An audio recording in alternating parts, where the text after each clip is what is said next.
guys, it's Kim. Glad to be back with you. I know I rescheduled my normal Tuesday time to now, so hopefully people will remember just getting stuff accomplished here. Today I was practicing some focaccia.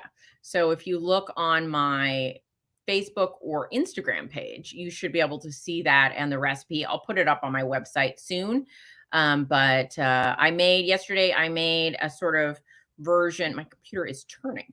I made a sweet version that I asked my boyfriend, we were talking about it. I was calling it like French toast sticks because they were easy to pick up and you could dip them like French toast sticks. But, he was like, well, our French toast stick, both of us were like the blind leading the blind because I don't think we've ever had French toast sticks.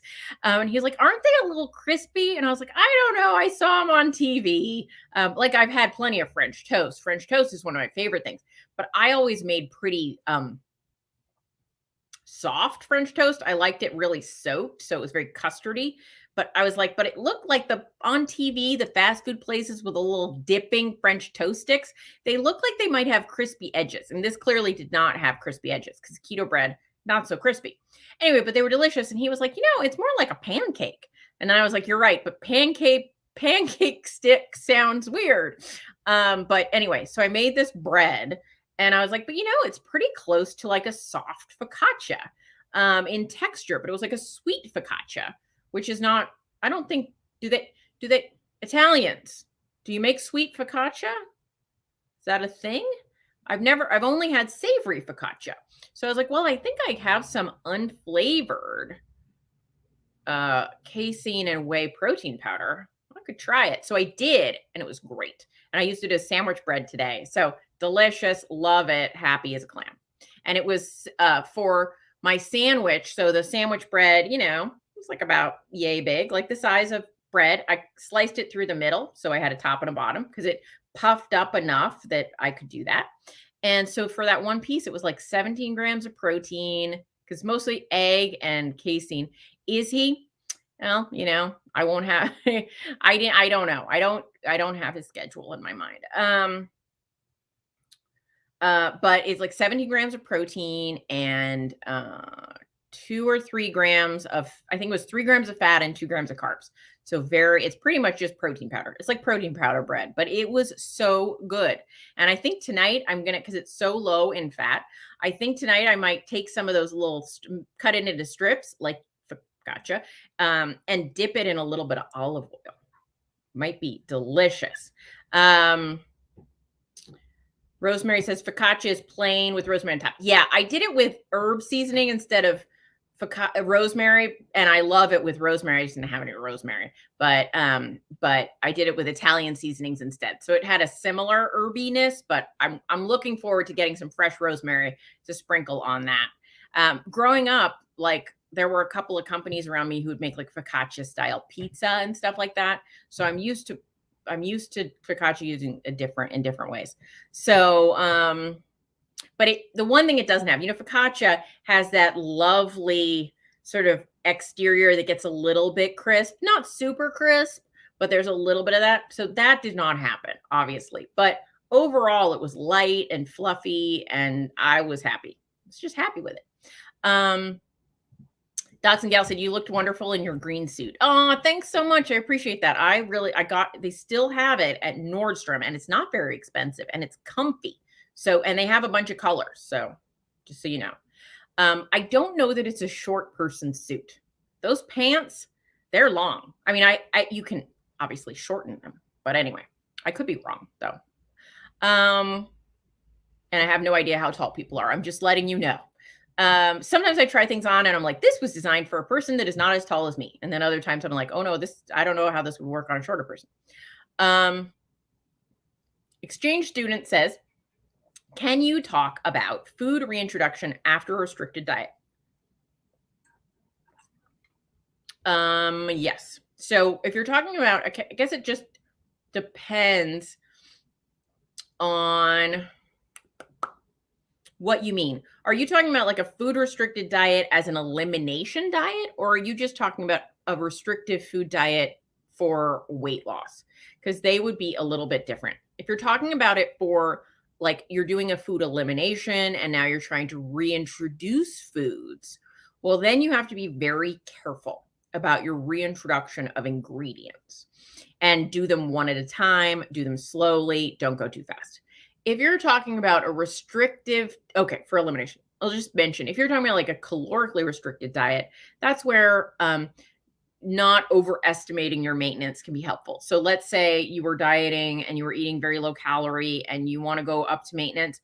I would say you can jump a couple hundred calories and then just sort of drift your way up slowly from at the top so you don't overshoot it and so you regain. So that's kind of like it's like related to a reverse diet, but not exactly. If it's a reintroduction of food, let's say you went carnivore for a month, and I always recommend at least a month, if not 2, to see. And then you're like, I want to start reintroducing foods. Now, Nisha talks about this a lot. And I think in her membership, there is a protocol for it. But basically, you would, let's say you went down to carnivore, dairy free, and you want to see, can I eat dairy? Like maybe I would start with low lactose dairy sources. So I might start with cheese, like hard cheese. I'd start by reintroducing maybe an ounce of cheese a day for 3 days. See how you do. Don't go crazy. Obviously, anything that you haven't eaten for a while, if you ate like a whole log of cheese, even if you aren't intolerant to cheese, you're going to be intolerant to that level. So just reintroduce a small amount, see how you do. You can increase a little bit over time. Once you've had about 3 days where you seem to feel pretty good and you haven't had any really awful, symptoms or anything like that, I would probably myself consider that a good sign. And then proceed to your next reintroduced food. And so the reintroduction process is a slow one because you can't do a bunch of stuff all at once. You got to do it one at a time. Cynthia, somebody suggested egg wash. Oh, egg wash. Yeah, that's a good idea. Next time I do the focaccia, I'll try the egg wash and maybe get some like Maladon salt to get a little crunch on there. We were also discussing a little Parmesan on top, which would give it a little bit of a crisp on top from the Parmesan. Anyway, let's see. Cynthia asked, have I tried whipped cottage cheese? I have. I love blended cottage cheese, which I think is probably the same thing. So you blend it up and then you keep blending it until it's kind of whipped in texture. I think it's delicious. I love that texture. Terry wants me to make a video. Okay, I'll make a video of the focaccia situation. The first time I make it, I'm always like, let's see how this goes. So I don't necessarily want video evidence of that. Pat says, I was thinking about collagen. For it to be best absorbed, does it need to be combined with other forms of protein? No, not that I am aware of. I think collagen can be absorbed by itself, no problem.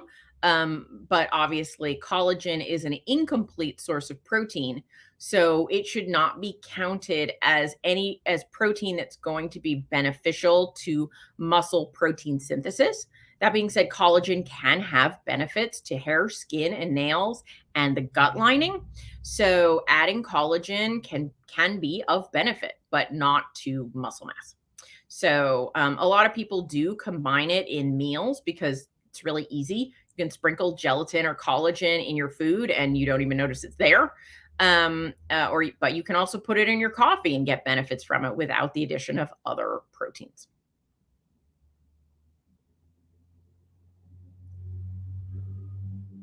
Rihanna says, my husband swears by the Keto Chow electrolytes. Do you have any opinion on their shakes? I'm very fond of the Keto Chow folk. So, one, they're good people. And whenever a company is run by good people, I'm always more inclined to trust them and think they do good things, right? Their product, I think, is good quality. It's a dairy protein. So if you milk a cow, you get dairy, right? You get milk. And the way that it comes out of the cow, we've got water, we've got lactose, we've got casein protein, and we've got whey protein. So casein and whey are the two types of proteins that are in milk. It's actually about 80% casein protein and 20% whey protein in the form that comes out of the cow. When you make cheese, you actually pull off some of the whey, so you get even more casein than whey. But even in milk, it's mostly casein. And so when you've got Keto Chow, they use dairy protein. So their dairy ones are 80% casein and 20% whey in terms of the breakdown of those proteins, which tend to mean a slower release. So casein digests slower, whey digests faster. And also, if you ever look at casein versus whey, if you add liquid to casein, it thickens. And if you add water or liquid to whey, it's very thin. So it alters the texture of that protein. And when you ingest casein, it is slower to digest, as I mentioned, in part because it almost forms a bit of a gel and doesn't go through your system quite as quickly. Keto Chow now offers a beef protein option. So I think that's also a great option. But I always, when I bake, I like to use a whey and casein blend, such as Keto Chow. Or there's also another brand. Sorry, my nose itches. There's also another brand called PE Science. So PESIENCE, PE Science, and they are a whey and casein blend as well. So if I'm baking, I will use egg white protein for some things or in some uses. But if I want sort of a flour type substitute, I always use either Keto Chow or PE Science because of that whey and casein blend. It works great for baking, not blaking, but baking. So I am pro Keto Chow, and I tried their new line of beef protein shakes. I thought they were delightful. Yeah. So I'm pro Keto Chow. I am not pro shake. You might be like, that is confusing. So I'm not anti shake, but if you are somebody that tends to be hungry, right? Like let's say you're trying to lose weight and you find that you're often wanting to eat more than you're allowed to eat on whatever approach you're trying to lose weight via. I do not, in that instance, recommend shakes because shakes are much less satisfying, have much lower satiety than food that you have to chew. Now, if you're trying to gain weight or you're somebody that really struggles to be hungry enough to eat all the protein you need, then shakes are a good idea. But most of the people in the community of people trying to lose weight, they want to feel more satisfied by their food, in which case I do not recommend shakes. I recommend food that you have to chew. So that means I'll use Keto Chow in a baked good instead that then I have to chew. Or even using a Keto Chow in a creamy, right? Turning it into ice cream, where instead of just sucking it down, you're using a spoon and it's taking longer to eat. And even if it's more melting than chewing, right? The higher the texture, the viscosity of a food, the more satiating it will tend to be. So I'm not anti-shake, but I'm anti-shake for satiety. Now, there's a weird person every once in a while who says, no, shakes really fill me up. And in part, that might be related to how much water you add, right? A lot of water in your shake might cause a feeling of fullness, and that's great. So your results may vary, but on average, the average human is less satisfied by shakes than whole food. So proceed accordingly in terms of your choices. Rihanna says, I was thinking that the slower digestion of the shake would keep me fuller. So the casein does digest slower than whey. So a casein shake does seem to have more satiety effects than a whey shake. A pure whey shake, a lot of people will say, I don't feel any fuller after that shake than I did before, right? Because it's just like drinking quick, right? It's flavored water, basically. But in general, a shake, much less satiety, even if it has casein in it, than solid food. Cottage cheese is mostly casein. Envision a large plate of cottage cheese and how satisfied you might feel after eating that than you might feel after drinking a shake. Or eggs, like 7 scrambled eggs might be the equivalent of a Keto Chow type shake once you add the fat to it and stuff like that.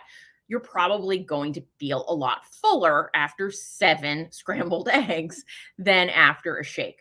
No shade at shakes. They're very useful in the appropriate place, but in the average human, they're not as filling as whole food. Terry said, "Oh, I mentioned Keto Chow and PE Science. Some recipes are equipped. Do I still like that?" Yeah. I still like equip. I don't use it for baking, although I've seen other people use it for baking and it work out. But when I mix up equip with water or almond milk or something like that, it's thinner. It's more the consistency of whey protein, and it doesn't mix as well. You can get it to mix, but it's a little less like a casein whey blend mixes beautifully, whereas the equip is a little clingier to itself. But the equip protein makes the best panna cotta, I will say. I think that's because equip protein is 25% collagen protein, which means that in something like I've had the worst problem today when like words don't want to come. Aphasia, I think that's what's, my brain is like, what word was that? Because of the high level of collagen in equip protein, it makes a fabulous panna cotta. So what I do to do that is I mix equip protein powder with some almond or cashew, some type of milk that is low carb, and then add some additional gelatin and maybe some vanilla. And then I heat that. So I heat that so that the gelatin gets heated because you have to heat gelatin to activate it. And then you chill it. So if you want something to gel, it has to get hot, then cold. You know this if you've ever made Jell-O. And so when I make my chocolate panna cotta, which is on my website, kimhowerton.com, look for the recipes. I use the equip protein powder in the panna cotta. It comes out super good, delicious, tasty. I think equip tastes delicious. I haven't yet tried the Keto Chow beef protein yet, so we'll have to see how that goes. But that extra collagen protein in the equip tends to really make the texture of that panna cotta delicious. So, can you say texture is delicious? I really like the way the texture comes out. It's a little firmer because of that. And, so the degree of gelatin you add to a panna cotta alters how firm it is. If you add just a little bit of gelatin, you basically have something more akin to pudding. Whereas if you add a lot of gelatin, eventually you have a hockey puck. But somewhere in the middle, it's like, how firm do you want your panna cotta? It's a personal question. So, yeah. I got a box of my favorite pencils. They just arrived in the mail. They're the Paper Mate ones that you roll up. And I always use up the eraser before I run out of pencil. But they changed the color. Look, they used to be a nice dark orange, and now this one's like a bright yellow. I like my old color. Anyway, I just got a box of them. They were just staring at me. Whoops. Anywho, what else is going on? Oh, somebody asked about low carb Denver. So I'll answer that. So low carb Denver was great. I always enjoy going to Denver. So that was fun. It was freezing the first day I got there. So mostly I was just in the hotel. One of the things I noticed, because it's so dry in Denver, I was like, oh, they humidify this hotel. I was like, why does it feel a little tropical in this hotel? It was like warm and a little tropical. And I was like, oh, it's so people don't have nosebleeds and stuff in the hotel. So that was nice. The conference center was in the hotel. We were at the Gaylord Rockies, which the only other Gaylord hotel I've been in is in Tennessee. That's the Opryland Gaylord. There are similarities in design. I mean, they're a little different, but I was like, I saw details where I was like, oh yeah, I see the Gaylord likes certain types of things, high ceilings and stuff. So the conference itself was 3 days. There were some great speakers. I love hearing a lot of different opinions, so that was great. The bad.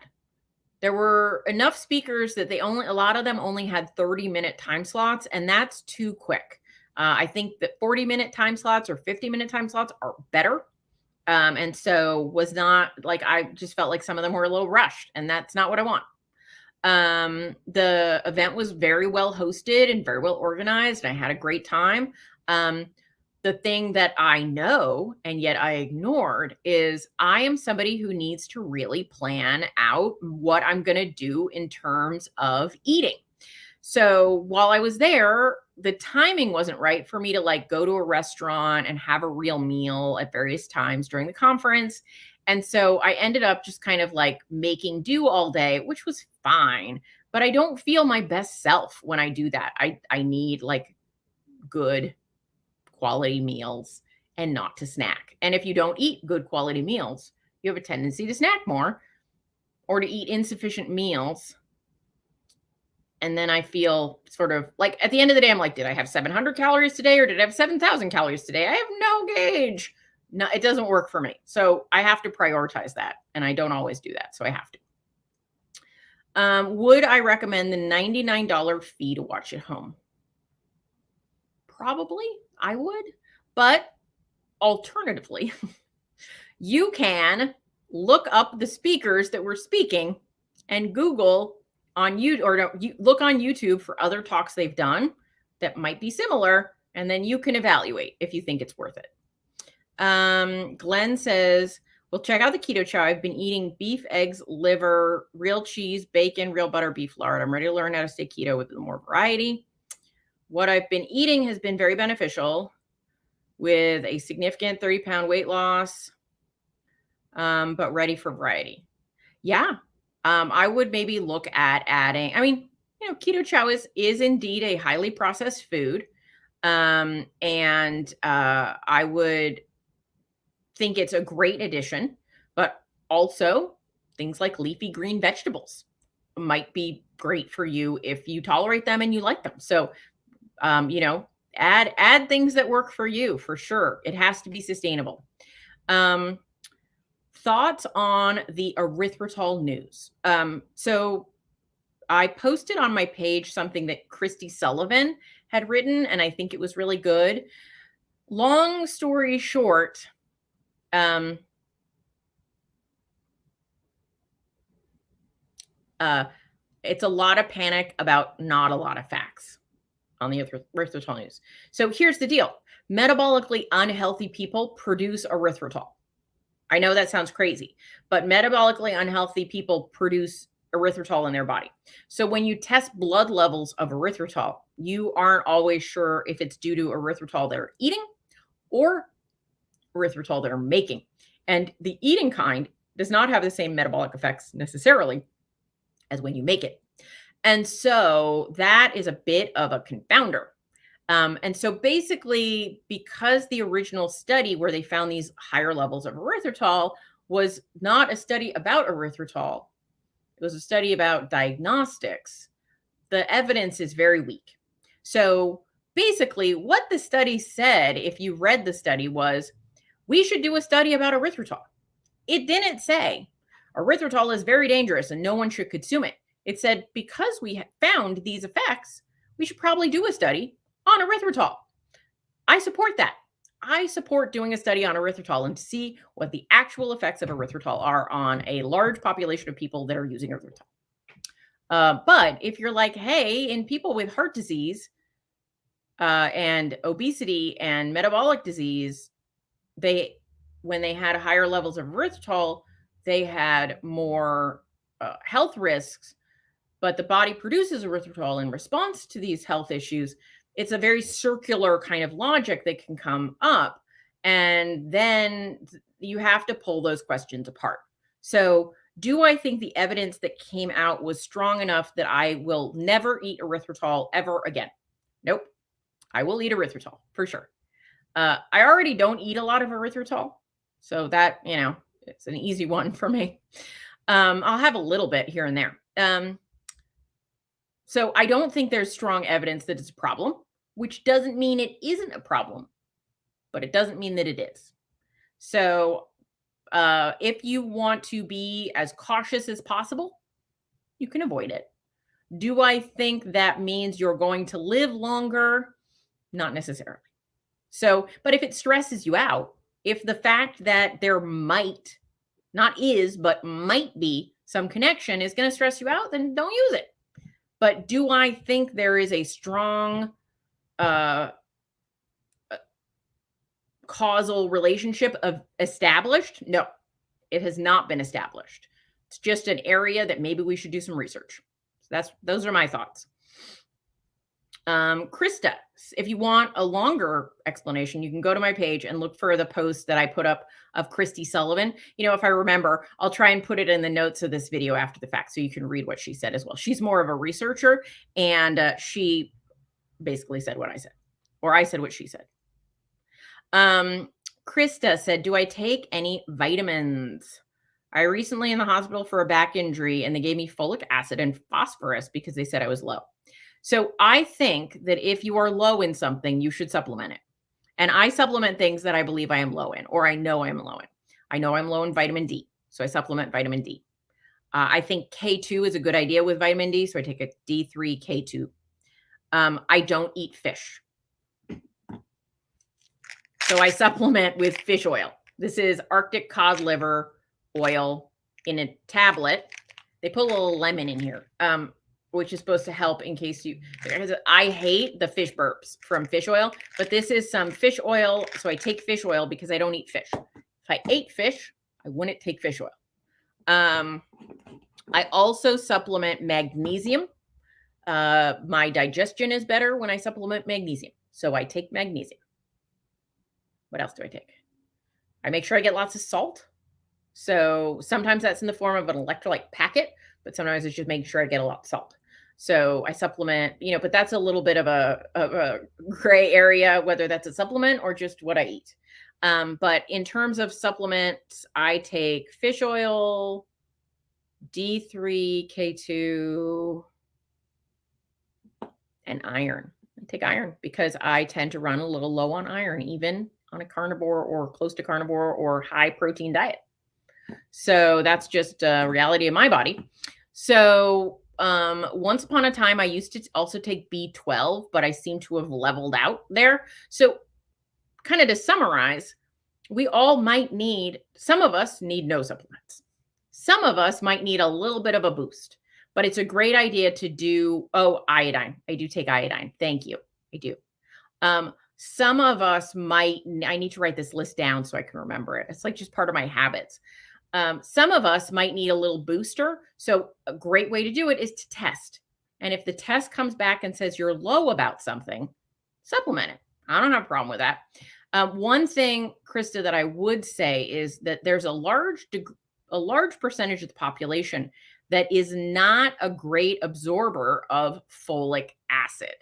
And so getting a methylated version can be of benefit in that case. And I don't think it's harmful if you, some people don't need to have their folic acid pre-methylated, but there's not any harm, I think, in taking a methylated version. So I would seek out the methylated version. It just has to do with the MTHFR gene, whether we're good methylators or not. Terry asked, what brand of vitamin D? Thorn. Almost every, not every single, but most. So Thorn is a great brand. And I take Thorn when I can find it. It's not the cheapest brand, but I think it's a good brand. So I order them because they aren't in stores. But Thorn, great brand, but pricey, for sure, pricey. There are other ones less pricey that are fine. But I don't off the top of my head know what they are. Maybe I should do a vitamin video, huh? So yeah, so okay, so I take iodine, I take vitamin D3, K2, I take magnesium, and I take fish oil. You want to make sure if you're taking fish oil, you want it to be a good brand of fish oil. And this Nordic Naturals is a pretty good brand. And you don't want to get it oxidized. You don't want it in a hot place. But because I don't get omega-3s, I take this because I think omega-3s might be helpful. All right, so that's my thoughts. There are some other supplements that might be of benefit. I think if someone has ongoing blood sugar challenges, some berberine might be a good idea.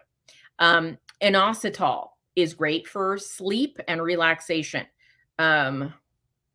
Ashwagandha can help lower cortisol levels. So just depending on what you're working with, I don't want somebody to take 20,000 pills. I think that's terrible.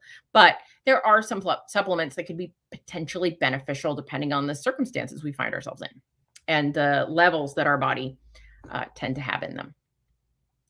I don't take any digestive enzymes. Some people say they find them beneficial. I haven't ever taken them. I don't have a gallbladder. I've never needed them, never taken them, but some people. So when do I think digestive enzymes might be worth investigating? I think anyone who tells you that just because you don't have your gallbladder or something like that, you need them is full of you know what. But if you have a lot of diarrhea, like especially if you've gone to a carnivore diet maybe, and you have just a lot of diarrhea. Sorry, not a pretty topic, but then in that case, it may be that digestive enzymes might be of benefit because in that case, you're probably having some absorption issues with that fat. And in that case, it might be beneficial to try.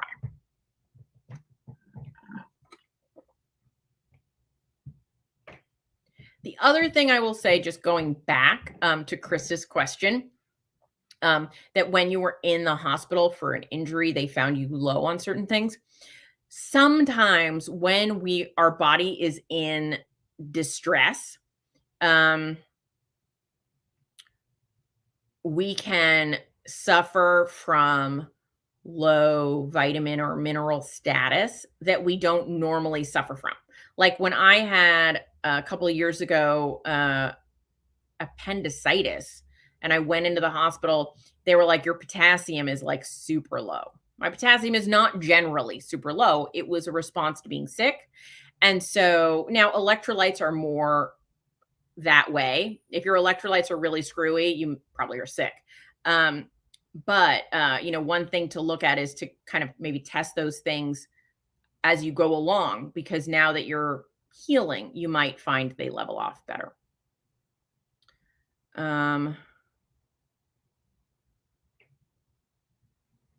All right. So what else, people? What else we got?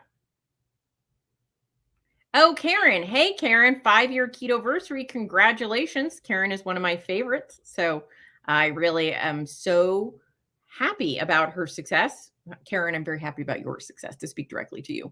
I'm so proud of you. You've done such a good job, just up and down. I know has been like the lockdowns and where you're living and things like that have been navigationally challenging at times, but I think you've done an amazing job over the past 5 years. So kudos to you. That reminds me, there was a snack bar called a Kudos when I was in high school. It was like a little candy bar. I haven't thought of that in many a decade. Just came into my head. So Kate is asking Cynthia if she's using enough fat in her Keto Chow shakes. And I think that was in response to, I don't get satiety from the Keto Chow shakes. So yeah, I mean, Keto Chow shakes are designed to be a meal replacement, which means there's fat designed to be added to the Keto Chow shakes to make them a full meal. Because if you just added water or almond milk to the Keto Chow shake, it would be a protein shake with vitamins and minerals added. So that's of benefit. but it would not be what I like a nutritional full meal.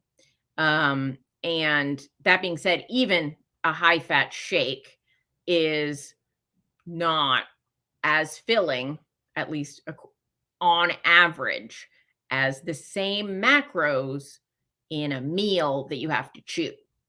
Again, there are some exceptions to that rule. Some people find liquids very filling, but on average, the human population gets more satiety from food that is thick enough that you have to use a spoon or a knife and a fork.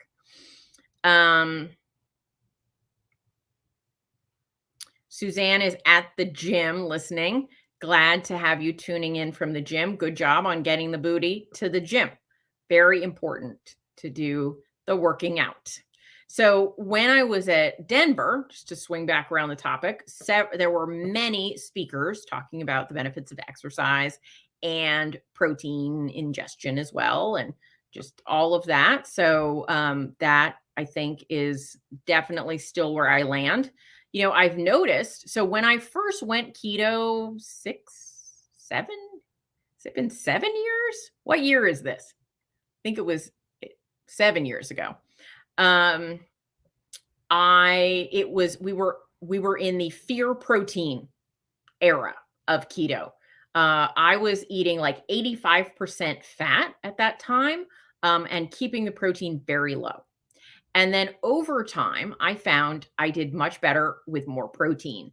And a lot of my clients as well did. And then we entered into a period as well where the average keto educator, I'll use that word, has been suggesting to eat a little more protein than back in the day of low protein keto.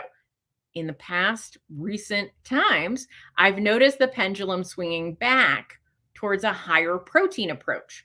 And so it's super interesting when you're in this community long enough to see the way that the trends shift back and forth. But a good idea is still a good idea. And so I'm not jumping ship to the low protein. Now, I do think that there are times that high fat is important, but in any time, whether it's a high fat time or a high protein time, I am never for low protein. Sufficient protein is very important for everybody. And there are some people out there in the world who are suggesting protein amounts that I think are unsafe. And so for me, I am going to remain that, in my opinion, that there is a minimum amount of protein we should be eating. It doesn't have to be high protein at all, but there is a minimum amount of protein we should be eating. And ketosis is not going to save us from under eating protein. And so, that might make some people in the keto world not like me anymore. And that's okay. So, I actually think I'm in the majority, not the minority, of saying there is a minimum level of protein we really need to get. But there are some misconceptions out there in the world, I think. But I think it's important that we remember that we're all a little bit bio-individual. Some people do better with a little more fat. Some people do a little better with more protein. And what does better mean is a good question, right? Because there are many reasons someone might be keto. Some are trying to lose body fat. Some are trying to fix their brain. Some are trying to deal with metabolic conditions, but they're not overweight. Some are going to want to, so some have cancer. Some have epilepsy. Some have traumatic brain injury, right? So what is better is always dependent on how you're defining better. Because if you're like, hey, Kim, what's better this way or that way? If I don't know what you're trying to solve for, I can't tell you. If you're like, hey, which is better, this or that? I'm like, are we dealing with a brain tumor? Or are we dealing with you want to weigh less? These are different circumstances. And so knowing what you're trying to achieve, the context, super important. Also, what is sustainable? So at this point, I've come on to a very sustainable, for me, way of eating that I am thrilled with. Would I if I could snap my fingers and food never made me gain weight or feel bad, might I eat in a different way? Sure. I mean, I think that's kind of a dumb question, but um, I like food that's bad for me. It's tasty. But I love my food. I enjoy my food. And it's more important to me that I feel good all day than I have a peak pleasure moment at some point of the eating experience, which usually is not as good as I have a fantasy that it will be. Right. And so it's balancing that. But there are ways I could be eating that would be beneficial for me metabolically, but I don't feel satisfied with, that I feel like I want other things. And that if I try to stay in that bucket, I would start eating off plan more often. And so it has to be sustainable. Right. So you're doing carnivore, no dairy. Do I want to eat this way to ever? Heck to the no. Right. So that then, some people, they go no dairy carnivore and they're like, I love it. I feel so good that it's totally worth doing this. And then other people will be like, I don't feel that much better. This is not worth the trade offs. And that is a decision we all have to make for ourselves about what that looks like. But I get that you're doing it as an elimination diet, which totally makes sense. I did 6 months of carnivore to kind of work some things out. I didn't do that whole time without dairy, but I did part of it without dairy. And I did lose some inflammation, and I did have to find what worked for me. So, but then ultimately, I found I do great with a lot of vegetables. And so now I eat a lot of vegetables, and I like that. It makes life pretty easy. Mr. Vegas asked, do I track macros? Are you careful with your protein levels? Too much protein kills my ketosis. So, I do track my macros. And am I careful with my protein levels? No. I'm careful not to get too little protein. And I tend not to get too much protein for me, because I'm kind of in a sweet spot where the amount of protein I have calculated for myself as what I'm trying to eat is about what I want. Some days I go a little over, but not a lot. So I tend to be between like 140 grams and 160 grams of protein. Sometimes it's as low as 120, but I tend to average around 140. Every once in a while, it goes up above that, especially if I'm using like protein powders in a baked good, or I want a big creamy for dinner or something like that, which is mostly like yogurt and protein. I find that I don't prioritize ketones at this point in my life, because while being in ketosis was hugely beneficial for me years ago, especially when I was suffering from a lot of depression, being in ketosis was very important to my brain. I found over time, it does not make a huge difference to me if I'm in ketosis or not in ketosis in terms of my general health, well-being, and mental outlook. And so what I prioritize then, remember, I said, what is better depends on what you prioritize. So at this point, what I prioritize is body composition. So having less body fat, having more muscle mass, having feeling good, feeling energetic, not feeling overly restricted, all that stuff. Those are my priorities. Being in ketosis is not a priority for me. And so because of that, I don't worry about it. That being said, I think people can get a fair amount of protein in without falling out of ketosis, unless they're still significantly insulin resistant. And so some people, if insulin resistance is very high still, and you haven't gotten through that period into a more metabolically healthy state, then I would say you might not want to overly restrict protein, but maybe not go high protein. You might want to titrate that up or down, but there is still a lower limit to not go below. For an example, Virta Health, Finney and Volix are the medical directors there. I don't know if that's their official title, but you know who Finney and Volix are. I actually think they're not the medical director. I think that's somebody else. But they're the big honchos at Virta. And so at Virta, where they're working for people to reverse their type 2 diabetes, right? And type 2 diabetes, people with type 2 diabetes are very insulin resistant. I mean, that's what it is, right? But they still want you to get plenty of protein and will set that amount around 1.5 grams per kilogram of reference body weight. 1.5, I think that's 0.7. Hold on. I have to translate from kilograms. 1.5 divided by 2.2. So around 0.68, around a 0.7 grams per pound of reference body weight. And so that's where Virta sets it. If you look at a bunch of studies, I would say that going below 1.2 grams, which would be somewhere around 0.55, I think, grams per pound, danger, Will Robinson, danger, that you're going to end up potentially in a low protein state and risk losing lean body mass, which we don't want to do, especially when we're losing body weight.